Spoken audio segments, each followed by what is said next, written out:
My study was about trying to replace cystoscopies in the surveillance of non-muscle invasive bladder cancer, specifically for patients with previous high-grade non-muscle invasive bladder cancer.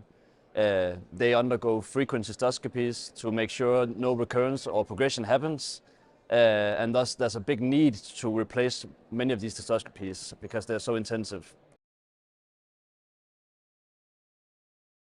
So the study design was a randomized controlled trial where we randomized patients between the regular follow-up with cystoscopy and a urinary biomarker test called the Xpert Bladder Cancer Monitor. So basically we randomized between follow-up primarily with the urinary biomarker test or the cystoscopy. And so in order to tell if this is a safe and an efficient way to do the surveillance.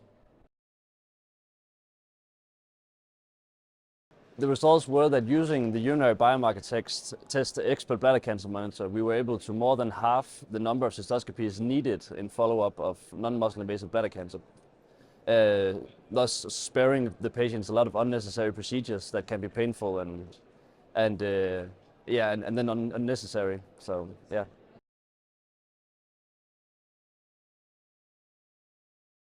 Well, the clinical significance is, I think, twofold.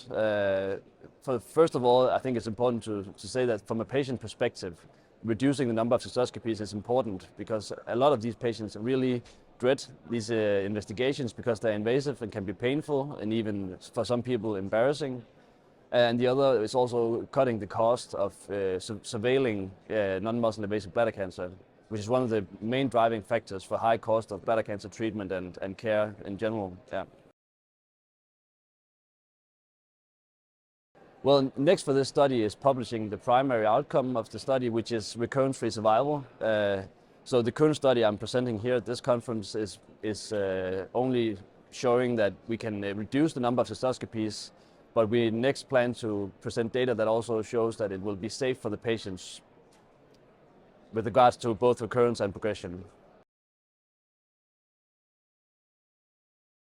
Well, I would like to add that it's the first trial with high-grade patients in the world that has done this and has actually shown that it's possible to reduce the number of cystoscopies, even though it's been a long-standing question. So I think it's of great importance, and I really look forward to publishing this data so we can hopefully change the guidelines and spare patients a lot of unnecessary investigations.